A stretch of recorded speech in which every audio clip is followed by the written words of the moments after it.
Hello friends, मैं सोनू कुमार आपके अपने ही यूट्यूब चैनल आईजीएस कोचिंग में आप सभी का स्वागत है। आज का विषय है भारतीय राज्य व्यवस्था। अर्थात भारतीय राज्य व्यवस्था के बारे में पढ़ते हैं कि जो भारतीय राज्य व्यवस्था हो या अनेक देश का, किसी भी देश का हो, आखिर राज्य व्यवस्था जो होती है वो क्या होती है। तो एक संविधान हमारा लिखा गया है जिसके अंतर्गत उस देश की सरकार पूरे नागरिकों पे कार्य करते हैं। तो हमारे कुछ ऐसे व्यक्ति हुए जिन्होंने इसके बारे में डिफाइन किए थे और बताए थे। तो हम सबसे इम्पोर्टेंट मानते हैं चाणक्य नीति, अर्थात चाणक्य या कौटिल्य का। तो कौटिल्य कहते हैं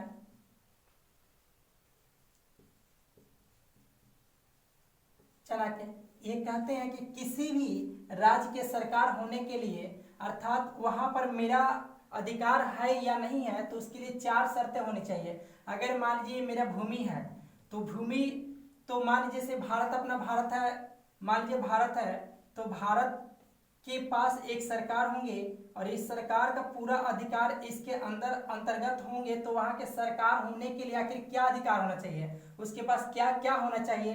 तो इसके लिए इन्होंने चार शर्तें लिखी थी। चार शर्तें कौन कौन से चार शर्त थे?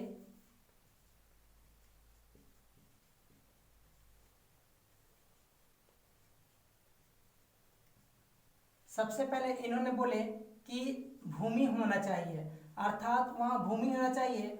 दूसरी भूमि है तो जनसंख्या होना चाहिए। और तीसरी, जब जनसंख्या है तो वहां पर एक सरकार होनी चाहिए, और जब सरकार है तो उस पर संप्रभुत्व होना चाहिए।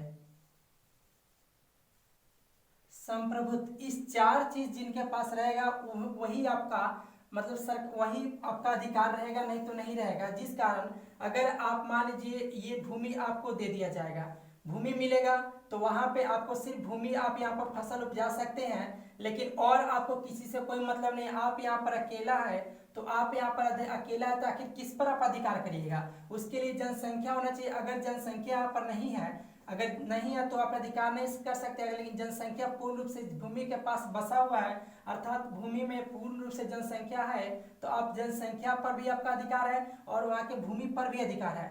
तीसरी, सरकार, आप वहाँ के सभी का आपके पास अधिकार होना चाहिए। जितने भी वहाँ पर व्यक्ति हैं सबका अधिकार आपके पास होना चाहिए। वो संप्रभुत्व, सबके शक्ति, सबसे ज्यादा शक्ति आपका होना चाहिए। आपका प्रभाव सब पर दबदबा बना रहना चाहिए। अगर इस सब पर आपका दबाव या प्रभाव नहीं बना रहेगा तो फिर आप वहाँ सरकार नहीं रहेंगे, क्योंकि आप वहाँ पर आप उस पर पालन कुछ कार्य नहीं कर सकते हैं। किसी भी तरह कार्य करने सोचेंगे तो ये लोग अपना वर्चस्व दिखाएंगे और आप नहीं कर सकते हैं। इसलिए उन्होंने एक शर्त रखी थी कि किसी भी राज्य, अर्थात इसको राज्य होने के लिए इन्होंने चार शर्तें दी थी कि हम किसको राज्य कहेंगे। तो हम राज्य उसी को कहेंगे जिसके पास भूमि हो, जिस भूमि में जहाँ भूमि होगा वहाँ जनसंख्या हो, जनसंख्या के साथ वहाँ की एक सरकार हो, और वो जो सरकार है उसके पास संप्रभुत्व, अर्थात उसके पास शक्ति हो, तभी वो राज्य कहलाएंगे, नहीं तो राज्य नहीं कहलाएंगे। हमारा जो इंडिया है, भारत है,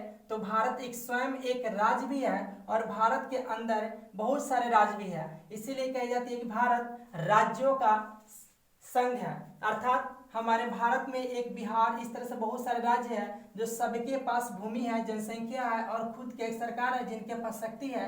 और इस तरह से हमारा इंडिया भी है, खुद का भूमि है, जनसंख्या और खुद की एक सरकार, उसके पास शक्ति है। तो ये चार शर्तों को उन्होंने दिए थे। चार शर्तें जो क्वालिफाई करेंगे, चार शर्त को अगर जहां पर फुलफिल हो जाएंगे और राज कहलाएंगे, नहीं तो राज नहीं कहे जाएंगे। अगर मानते हैं कि अगर भूमि मिल जा रहा है लेकिन ये सब नहीं रहेंगे तो राज कहने लायक नहीं रहेगा। तो फिर इन्होंने इस तरह से अपनी बातें रखे हैं। यहाँ सरकार, तो सरकार के भी दो तरह से डिफाइन किया गया है कि सरकार दो तरह से होते हैं। एक होते हैं रजाओं द्वारा,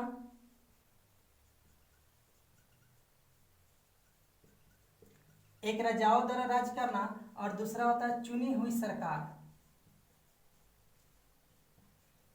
चुनी हुई सरकार द्वारा राज करना, अर्थात चुनी हुई, उसे जनता चुनेगी तो सरकार सब पे राज करेंगे। और एक होता है राजा, जो स्वयं मतलब राजा होते हैं वो राज करेंगे। तो दो तरह सरकार, एक राजाओं द्वारा, एक चुनी हुई सरकार द्वारा।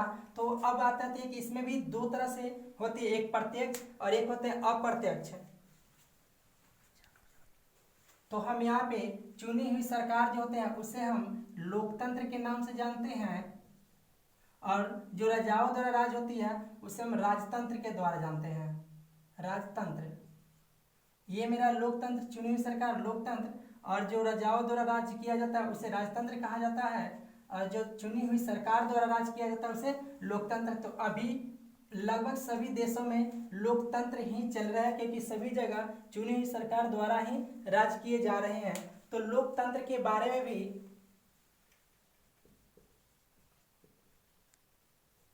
अब लोकतंत्र का भी अलग अलग है रूप। इसमें भी दो रूप है। पहला है अप्रत्यक्ष लोकतंत्र, अप्रत्यक्ष लोकतंत्र, और एक है प्रत्यक्ष लोकतंत्र।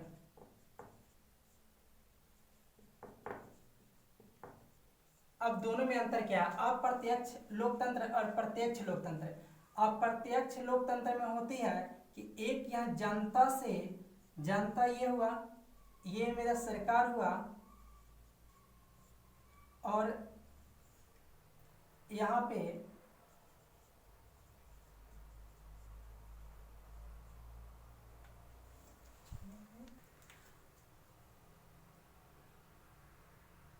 जनता और ये सरकार। तो यहाँ पे चुनी हुई नहीं, आप यहाँ कर लीजिए संसद, संसद। तो जनता का डायरेक्ट कंसल्ट हुआ संसद से, और संसद से सरकार में बातें पहुंचेगी। लेकिन ये अप्रत्यक्ष लोकतंत्र में होती है। एग्जाम्पल में हो जाएगा आपका इंडिया अर्थात भारत। और अप्रत्यक्ष लोकतंत्र में होती है कि ये जनता और ये सरकार, तो इन लोग के डायरेक्ट सरकार से जनता से वार्तालाप, और सरकार से जनता का, और जनता का सरकार से डायरेक्ट वार्तालाप होंगे। लेकिन इसमें जनता का संसद से, और संसद का जनता से, संसद का सरकार से, और सरकार का संसद से। यहाँ पे डायरेक्ट जनता का सरकार से कोई मतलब नहीं है, इसलिए मेरा अप्रत्यक्ष लोकतंत्र कहलाएगा। और प्रत्यक्ष लोकतंत्र जनता का सरकार से और सरकार का जनता से डायरेक्ट वार्तालाप होंगे, वो मेरा कहलाएंगे प्रत्यक्ष लोकतंत्र। इस तरह से कौटिल्य ने मेरा इस तरह से डिफाइन किए कि एक राज होने के लिए क्या क्या शर्तें होनी चाहिए। और इसके बारे में अब फिर हम आगे देखते हैं कि कुछ और भी लोग थे जो एक लोकतंत्र के बारे में डिफिनीशन अर्थात परिभाषित किए थे। आगे देखते हैं अब्राहम लिंकन द्वारा कथित।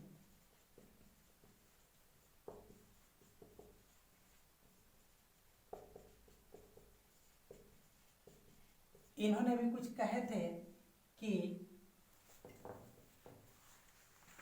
तो अब्राहम लिंकन द्वारा कथित लोकतंत्र का डिफाइन किए थे, परिभाषित किए थे। लोकतंत्र को व्यक्त की किसने? Abraham Lincoln. इन्होंने दिया ऐसे परिभाषित किए कि जनता के द्वारा, जनता के लिए जनता पर किया जाना शासक, अर्थात जनता के द्वारा, जनता के लिए, जनता पर किया जाना शासक। अर्थात इन्होंने बोले कि सब चीज का प्रभाव जनता पर होना चाहिए, जनता के द्वारा, अर्थात जनता के द्वारा कोई भी सरकार चलाई जाए, अर्थात लोकतंत्र के लिए डिफाइन किए थे जनता के द्वारा। उसका प्रभाव किस पर पड़े? जनता के लिए, और किस जनता पर किया जाना शासक। और किस पर शासक होगा? तो जनता पर ही शासक होगा। तो इस तरह से इन्होंने डिफाइन किए थे। आगे देखते हैं यहाँ संघात्मक। संघात्मक का मतलब होता है, संघात्मक अर्थात राज्यों का संघ, राज्यों का संघ, राज्यों का संघ। भारत मेरा राज्यों का संघ है। और संघात्मक की बात है तो एक ये तीन तरह के होते हैं, एक संघात्मक, एक परिसंघात्मक,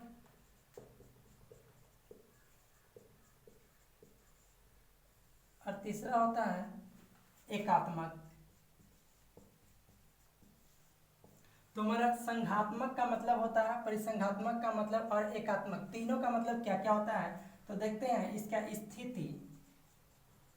स्थिति संघात्मक मतलब होता है कि वैसे राज्य जहां पर कोई और राज्य अपने मर्जी से आकर मिल सकता है लेकिन अपने मर्जी से जा नहीं सकता है, वो कहलाता है संघात्मक। परिसंघात्मक वैसे राज्य जहां पर जो चाहे राज्य आए और जब तक उसको कोई समस्या है तब तक रहे, और जब चाहे जब अपना उस राज्य से हटकर अपना खुद का एक देश बना सकता है, वो कहलाता है परिसंघात्मक। और एकात्मक स्वयं का ही होता है जो एकात्मक कहलाता है। तो संघात्मक अर्थात राज्यों का संघ, इसके अंदर आते हैं राज्यों के संघ। इसमें मेरा भारत हो जाएगा। भारत में विभिन्न प्रकार के राज्य हैं, तो अगर भारत के अंदर कोई भी राज्य चाहे तो अपनी मर्जी से आकर उसमें शामिल हो सकता है, लेकिन अपने मर्जी से जा नहीं सकता है, अर्थात भारत सरकार के अधीन वो उसमें रहेगा। भारत सरकार के अधीन वो कार्य सब चीज करेंगे। तो इस तरह से राज्यों का संघ हमारा भारत है, अर्थात ये सभी राज्य मिलकर हमारा एक भारत बना है।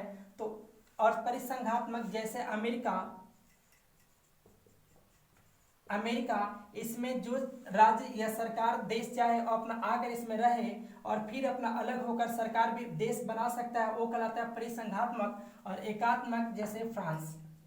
तो यहाँ का ना 3 तरह के आते हैं, एक संघात्मक, परिसंघात्मक, एकात्मक। तीनों का मतलब यहाँ लिख दिए कि अमेरिका वैसे परिसंघात्मक वैसे जो अपने इच्छा से जो देश चाहे अपने आकर मिल सकता है और जा भी सकता है। इसमें आकर मिल सकता है लेकिन जा नहीं सकता है, अर्थात हमारा इंडिया में जितने भी राज्य शामिल हुए फिर अपना अलग एक सरकार या देश बना नहीं सकते हैं, वो संघात्मक के अंतर्गत आएंगे। और इस तरह से हमारा कुछ बेसिक थे। अब हम संविधान की चर्चा करते हैं, किस तरह से संविधान है, कि संविधान का मतलब क्या होता है। तो संविधान के बारे में चलिए जानते हैं आगे। तो फिर आगे संविधान। तो संविधान का डिफिनीशन होता है किसी भी देश का संविधान उस देश के नियम एवं कानूनों का ऐसा समूह संग्रह है जिसके आधार पर उस देश का शासन एवं प्रशासन चलाया जाता है। अर्थात संविधान वो कहलाता है जिसके आधार पर कोई भी सरकार वहां पे अपना शासन चला सके, अर्थात अपना कानूनी कार्रवाई कर सके, जिस तरह का हो वो एक संविधान लिखित के अंतर्गत होगा, तो किसी पर भेदभाव की आशंका नहीं बना रहेगा। इसलिए हर वो क्राइम का एक संविधान लिखी हुई है जिसके अंतर्गत उसे सजा देना और उस पर हुकूमत करना। हर तरह का कोई किसी पर, जैसे बच्चे हो, बूढ़े हो, जवान हो, मतलब किस तरह का केस कंप्लेन होना चाहिए, किस तरह का प्रशासन होना चाहिए, किस तरह का शासन होना चाहिए, हर तरह का इसमें पूरा व्याख्यान किया हुआ है। और सरकार और जनता के पास किस तरह का समन्वय बीच रिलेशन होना चाहिए स्थापित किया जाता है, ये सब। अब सरकार के 3 अंग होते हैं, कौन कौन? एक होते हैं विधायिका,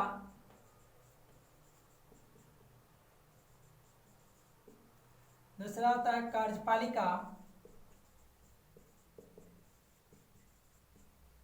तीन में होते हैं न्यायपालिका।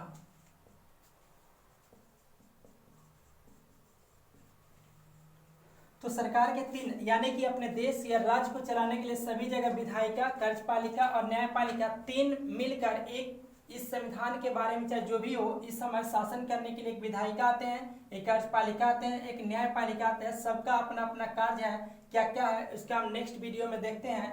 तो आपको अगर पसंद आए तो लाइक और सब्सक्राइब जरूर करें।